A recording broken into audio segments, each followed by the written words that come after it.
જૈવિક અણુઓમાં મહત્વના જૈવિક અણુઓ એટલે કે ઉત્સેચકોનો આપણે અભ્યાસ કરીએ છીએ, બરાબર. આ પાઠમાં આપણે જુદા જુદા જૈવિક અણુઓનો અભ્યાસ કર્યો.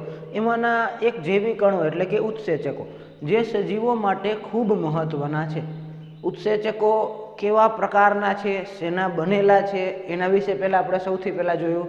પછી આપણે જોયું કે ઉત્સેચકો કાર્ય કેવી રીતે કરે છે. દાખલા તરીકે એન્ઝાઇમ સબસ્ટ્રેટ સંકુલ, બરાબર, એટલે કે ઉત્સેચક પ્રક્રિયક સંકુલનું નિર્માણ થાય. અને આપણે કીધું હતું એમ કે તાળા કૂચીનો સિદ્ધાંત છે, તાળા ચાવીનો સિદ્ધાંત છે. જે રીતના જે છે એ તાળામાં ખાંચ હોય એવા જ જે છે એ ચાવીમાં ઉપસેલા ભાગ હોવા જોઈએ. સેમ ઉત્સેચકો જે છે એ ત્રિપરિમાણીય સ્વરૂપ પ્રક્રિયક સાથે બંધ બેસતું આવે તો જે છે એ ઉત્સેચક પ્રક્રિયકનું સંકુલ નિર્માણ થાય. પછી આપણે જોયું કે ઉત્સેચકો કોઈ પણ રાસાયણિક પ્રક્રિયાનો વેગ કેવી રીતે વધારે, તો તરત તમે જવાબ આપશો કે કોઈ પણ રાસાયણિક પ્રક્રિયા જો કરવી હોય તો એમાં શેની જરૂર પડે? આવશ્યક શક્તિ સ્તરની જરૂર પડે. અને સામાન્ય રીતે નોર્મલ અવસ્થામાં આવશ્યક શક્તિ સ્તર ખૂબ ઊંચો હોય, પણ જ્યારે ઉત્સેચક પ્રક્રિયામાં ભાગ લે, ઉત્સેચક જ્યારે પ્રક્રિયક સાથે જોડાય ત્યારે આવશ્યક શક્તિ સ્તરને શું કરે છે? નીચો લાવી દે છે. જેના કારણે પ્રક્રિયાનો વેગ અકલ્પ્ય ઝડપે જે છે એ વધી જાય છે. એનું ઉદાહરણ આપણે કાર્બનિક એસિડ જે છે એ જોયું હતું, બરાબર. કાર્બન ડાયોક્સાઇડ અને પાણીના સંયોજનથી કાર્બનિક એસિડ બને. કાર્બનિક એનહાઇડ્રેટ ઉત્સેચકની હાજરીમાં એનો વેગ ખૂબ ઝડપી વધી જાય. આ પ્રક્રિયા પણ આપણે જે છે એ જોઈ હતી, બરાબર. તો જોયું કે ઉત્સેચકો કેવી રીતે પ્રક્રિયાનો વેગ વધારે છે. ત્યાર પછી આપણે જોયું કે ઉત્સેચકીય પ્રક્રિયા ઉપર અસર કરતા પરિબળો કયા કયા. તો ભાઈ કોઈ પણ ઉત્સેચક જ્યારે પ્રક્રિયા કરે તો ત્યારે એનો વેગ કેવો હશે? ધીમો હશે કે ઝડપી હશે? એનો કોના ઉપર આધારિત છે? તો કે મહત્વના 4 પરિબળોની આપણે ચર્ચા કરી હતી. એક, દ્રાવણની પીએચ, જે પીએચમાં ઉત્સેચક કામ કરે છે એ યોગ્ય હોવી જોઈએ. જો પીએચ ઘટે તો પણ ઉત્સેચકો નિષ્ક્રિય થઈ જાય, અને પીએચ વધે તો પણ ઉત્સેચકો કાર્ય કરી શકતા નથી. એવી જ રીતનું તાપમાન, યોગ્ય તાપમાને ઉત્સેચકો જે છે એ પ્રક્રિયા કરી શકે છે. વધુ નીચા તાપમાને નિષ્ક્રિય થઈ જાય છે અને વધુ ઊંચા તાપમાને વિનૈસર્ગીકૃત થઈ જાય છે, બરાબર. આ ઉત્સેચકોના તાપમાનની અસર જોઈ. ત્યાર પછી આપણે જોયું પ્રક્રિયકની સાંદ્રતા. શરૂઆતમાં સાંદ્રતા વધે તો પ્રક્રિયાનો વેગ વધે, પણ એક લિમિટ પછી પ્રક્રિયાનો વેગ વધતો નથી, સ્થિર થઈ જાય છે, બરાબર. તો એ પણ પ્રક્રિયા જોઈ. અને અવરોધકોની હાજરીની ચર્ચા પણ કરી કે કેટલીક વખત મેલોનેટ જેવા અવરોધકો જો હાજર હોય તો સક્સિનાલ ડિહાઇડ્રોજિનેઝ ઉત્સેચક સક્સિનેટ અથવા તો સક્સિનિક એસિડ સાથે જોડાઈ શકતા નથી, જેના લીધે પ્રક્રિયાનો વેગ શું થાય છે? ઘટી જાય છે, ધીમો થાય છે, બરાબર. તો આ રીતે પ્રક્રિયા, ઉત્સેચકીય પ્રક્રિયાના વેગ ઉપર અસર કરતા પરિબળોની આપણે ચર્ચા કરી. તો આ બધા જે છે એ ઉત્સેચકો વિશેની આપણે સામાન્ય માહિતી લીધી. ઉત્સેચકોનું નામકરણ કેવી રીતે કરવું, એનું વર્ગીકરણ 6 વર્ગોમાં કેવી રીતે કરવામાં આવે છે, એ બધી બાબતોનો આપણે જે છે એ અભ્યાસ કર્યો છે. હવે આપણે જે છે એ ઉત્સેચકોની સાથે સાથે જોડાયેલા સહકારકો, કોફેક્ટર્સનો પણ અભ્યાસ કરીએ. શરૂઆતમાં જ આપણે કીધું હતું ઉત્સેચકોની શરૂઆત કરી ત્યારે ઉત્સેચકો હંમેશા શેના બનેલા હોય છે? તો તરત તમારો જવાબ આવે, ઉત્સેચકો હંમેશા શેના બનેલા છે? પ્રોટીનના બનેલા છે. અપવાદ રૂપે જો ન્યુક્લિક એસિડના ઉત્સેચકો બનેલા હોય તો એને શું કહેવામાં આવે છે? રિબોઝાઇમ કહેવામાં આવે છે. ત્યાં જોયું હતું, બરાબર. અપવાદ છે. બાકી બધા જ ઉત્સેચકો શેના બનેલા છે? પ્રોટીનના બનેલા છે. ઘણી વખત પ્રોટીનના બનેલા ઉત્સેચકો સાથે બિન પ્રોટીન ભાગ એટલે કે પ્રોટીન સિવાયનો ભાગ પણ જોડાયેલો જોવા મળે છે, બરાબર. એટલે કે ઉત્સેચકના બંધારણમાં 2 વસ્તુઓ જે છે એ આપણે ધ્યાનમાં લેવાની છે.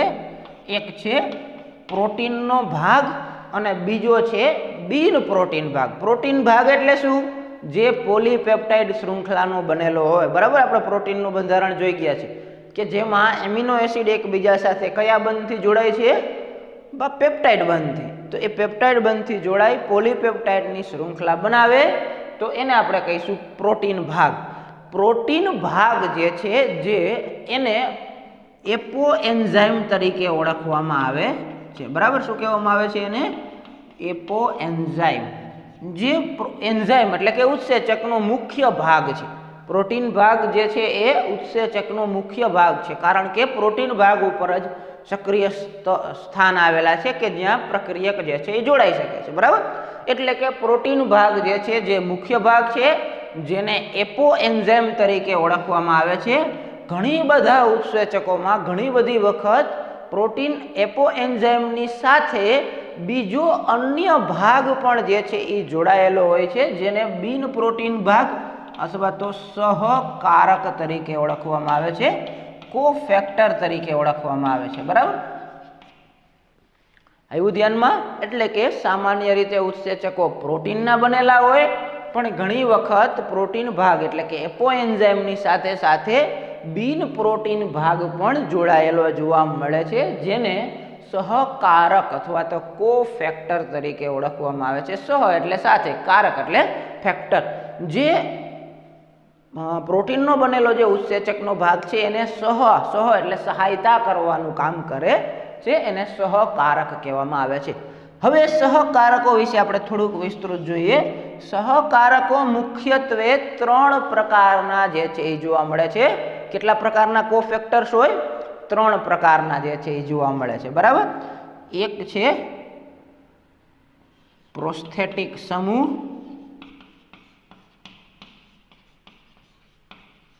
બીજા છે સહ ઉત્સેચકો કોએન્ઝાઇમ જેને કહીશું, અને ત્રીજા છે ધાત્વિય આયનો. સહકારકો કોફેક્ટર્સ કેટલા પ્રકારના જોવા મળે છે? 3 પ્રકારના સહકારકો એપો એન્ઝાઇમ સાથે જોડાયેલા હોય. એક છે પ્રોસ્થેટિક સમૂહ, બીજા છે સહ ઉત્સેચકો, અને ત્રીજા છે ધાત્વિય આયનો. હવે એને આપણે તફાવતના સ્વરૂપમાં જોઈશું, એટલે આપણને સરળતાથી સમજાય કે છે શું ખરેખર. શરૂઆત પહેલા કરીએ પ્રોસ્થેટિક સમૂહથી. તો પ્રોસ્થેટિક સમૂહ શું છે? તો કે પ્રોસ્થેટિક સમૂહ એક પ્રકારના કાર્બનિક રસાયણો છે. બરાબર, શું છે? કાર્બનિક રસાયણો છે. બરાબર, જેમાં કાર્બન, હાઇડ્રોજન, ઓક્સિજન જેવા તત્વો ધરાવતા હોય. મુખ્ય કાર્બન હોય, કાર્બન સાથે અન્ય બીજા તત્વો જોડાયેલા હોય તો એને કાર્બનિક રસાયણો આપણે કહીએ છીએ. બરાબર, કાર્બનિક દ્રવ્યો જે છે એ આપણે કહીએ છીએ, જૈવિક અણુઓ છે. તો પ્રોસ્થેટિક સમૂહમાં મુખ્યત્વે શું જોવા મળે છે? તો કે કાર્બનિક રસાયણો જે છે એ જોવા મળે છે. બીજું, પ્રોસ્થેટિક સમૂહ જે છે એ એપો એન્ઝાઇમ સાથે એટલે કે પ્રોટીન ભાગ સાથે કેવી રીતે જોડાયેલા હોય છે? તો કે મજબૂતાઈથી જોડાયેલા હોય છે. બરાબર, એટલે પ્રોસ્થેટિક સમૂહ જે એપો એન્ઝાઇમ સાથે જોડાણ બનાવે તો એ જોડાણ કેવું હોય? તો કે કાયમી માટે જોડાયેલા રહે, પછી એનાથી અલગ પડતા નથી. બરાબર, એટલે એપો એન્ઝાઇમ અને પ્રોસ્થેટિક સમૂહ બંને કાયમી માટે જોડાયેલા હોય છે, કારણ કે બંને વચ્ચે મજબૂતાઈથી જે છે એ બંધ જે છે એ જોવા મળે છે, મજબૂતાઈથી જે છે એ જોડાણ જોવા મળે છે. બરાબર, જે છે એ પ્રબળ જોડાણથી જોડાયેલા જોવા મળે છે. પ્રોસ્થેટિક સમૂહ એક પ્રકારના કાર્બનિક રસાયણો છે, અને એ એપો એન્ઝાઇમ સાથે જે છે એ પ્રબળ બંધથી અથવા તો મજબૂતાઈથી જોડાયેલા હોય, જેથી એ કાયમી માટે જોડાણ રહે છે, એ જુદા પડતા નથી. બરાબર, ઉદાહરણ એક લઈએ એટલે તમને સરળતાથી ધ્યાનમાં આવે. Hydrogen peroxide. બરાબર, તમે બધા જે છે નામ સાંભળ્યું છે, H2O2. બરાબર, હાઇડ્રોજન પેરોક્સાઇડ. હાઇડ્રોજન પેરોક્સાઇડને પાણી, H2O અને ઓક્સિજન આમાં છૂટા પાડવાની પ્રક્રિયા કરવા માટે 2 મહત્વના ઉત્સેચકો ભાગ ભજવે છે. એક છે પેરોક્સાઇડેઝ ઉત્સેચક અને બીજો છે કેટાલેઝ ઉત્સેચક. બરાબર, ઉદાહરણ લઈએ તો પેરોક્સાઇડેઝ ઉત્સેચક અને બીજો છે કેટાલેઝ ઉત્સેચક. બરાબર, તો આ પેરોક્સાઇડેઝ અને કેટાલેઝ ઉત્સેચક જે છે એ બંને જે છે ઉત્સેચકોની સાથે પ્રોસ્થેટિક સમૂહ જે છે એ જોડાયેલા હોય છે. બરાબર, એની ગેરહાજરીમાં આ પેરોક્સાઇડેઝ અને કેટાલેઝ ઉત્સેચકો કામ કરી શકતા નથી. બરાબર, એટલે કે પ્રોસ્થેટિક સમૂહ કાર્બનિક રસાયણ છે, ઉત્સેચક સાથે પ્રબળ મજબૂતાઈથી જે છે એ જોડાયેલા છે, પ્રબળ બંધથી જોડાયેલા છે, ઉદાહરણ તરીકે લઈએ તો પેરોક્સાઇડેઝ અને કેટાલેઝ જેવા ઉત્સેચકોની સાથે પ્રોસ્થેટિક સમૂહ જે છે એ જોડાયેલા જોવા મળે છે, બરાબર। તો આ રીતે જે છે એ આપણે એની પ્રોસ્થેટિક સમૂહ જોયું। બીજું જોઈએ સહ ઉત્સેચકો શું છે, કોએન્ઝાઇમ જેને કહેવામાં આવે છે, બરાબર। તો કોએન્ઝાઇમ અથવા તો સહ ઉત્સેચકો પણ પ્રોસ્થેટિક સમૂહની જેમ જ કાર્બનિક રસાયણો છે, બરાબર। એટલે કે પ્રોસ્થેટિક સમૂહ અને સહ ઉત્સેચકો બંને શું છે, એક પ્રકારના કાર્બનિક દ્રવ્યો છે, કાર્બનિક રસાયણો છે। પણ તફાવત એ છે કે પ્રોસ્થેટિક સમૂહ એપોએન્ઝાઇમની સાથે પ્રબળ બંધથી જોડાયેલા હોય, જ્યારે સહ ઉત્સેચકો એપોએન્ઝાઇમની સાથે નિર્બળ બંધથી જોડાયેલા હોય, બરાબર।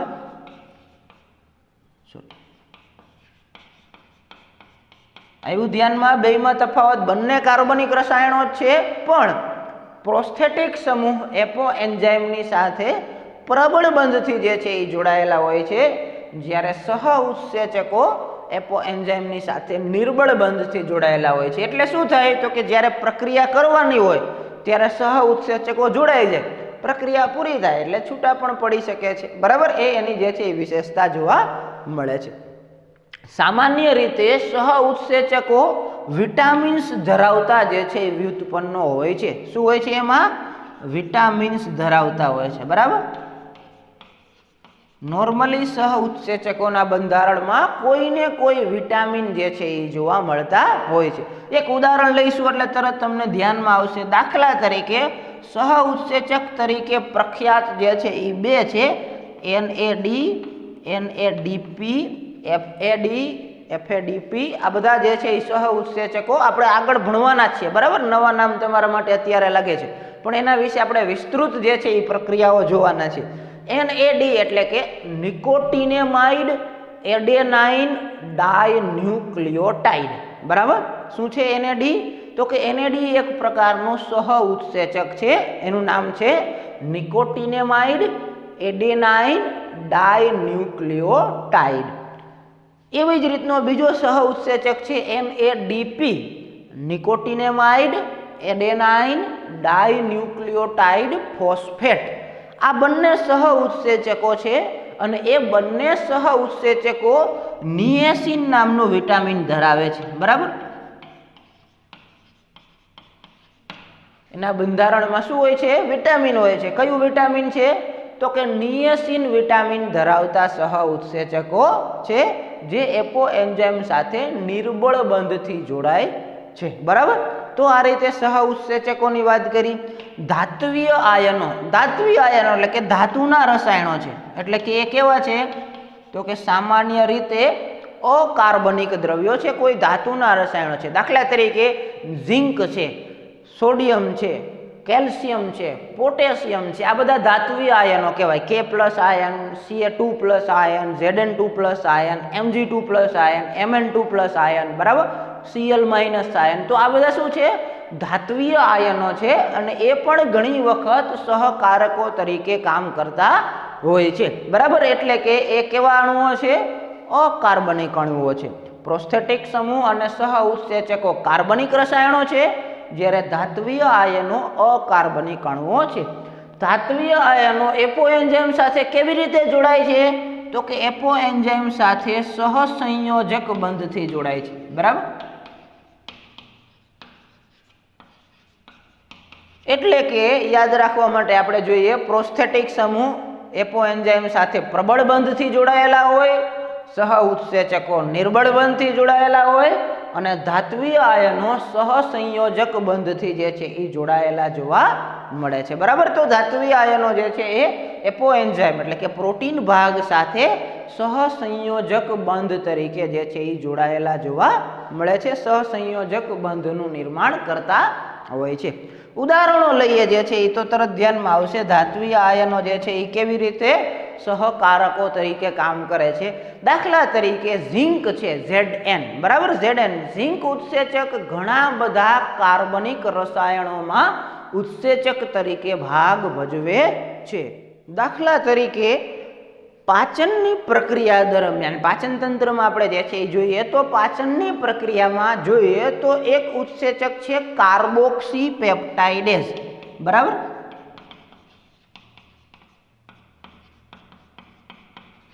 તમે આગળ પાચન તંત્રનો અભ્યાસ કરશો 11મા ધોરણના બીજા સેમેસ્ટરમાં, ત્યારે આપણે એક ઉત્સેચકનું નામ આવશે કાર્બોક્સી પેપ્ટાઇડેઝ ઉત્સેચક.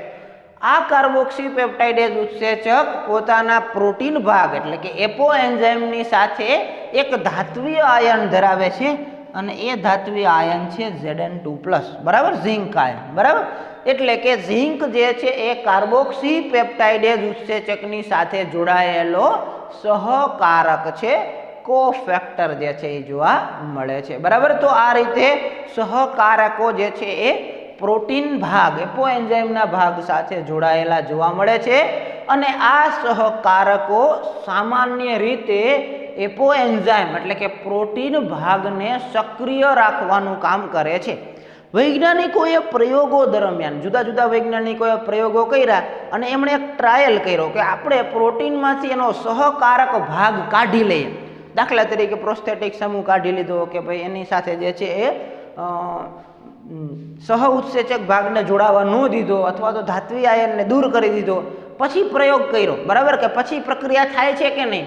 તો જોયું વૈજ્ઞાનિકોને શું જોવા મળ્યું કે જ્યારે સહકારકની ગેરહાજરી હોય ત્યારે એપો એન્ઝાઇમ જે છે એ શું થઈ જાય છે, નિષ્ક્રિય થઈ જાય છે, બરાબર. એટલે કે એ પોતે કામ કરી શકતા નથી. એટલે વૈજ્ઞાનિકોએ તારણ કાઢ્યું. શું તારણ કાઢ્યું? કે સહકારકો કોફેક્ટર્સ એ શું કામ કરે છે, એપો એન્ઝાઇમની સક્રિયતા માટે જવાબદાર છે. સહકારકોની ગેરહાજરીમાં એપો એન્ઝાઇમ શું થઈ જાય છે, નિષ્ક્રિય બની જાય છે. એટલે કે સહકારકો એ એપો એન્ઝાઇમ ઉત્સેચકોની સક્રિયતા માટે ખૂબ જરૂરી છે. એની ગેરહાજરીમાં ઉત્સેચકો નિષ્ક્રિય બની જાય છે, બરાબર. તો આ રીતે આપણે જે છે ઉત્સેચકોની સાથે જોડાયેલા સહકારકોની પણ ચર્ચા કરી, એનો અભ્યાસ કર્યો, બરાબર. અહીંયા આપણો જૈવિક અણુઓનો ટોપિક જે છે એ આપણે પૂરો કરીએ. નેક્સ્ટ લેક્ચરથી આપણે જે છે એ આપણા કોષ અને કોષની વિભાજનની પ્રક્રિયા, કોષ ચક્રની પ્રક્રિયા વિશે જે છે એ વિસ્તૃત અભ્યાસ કરશું.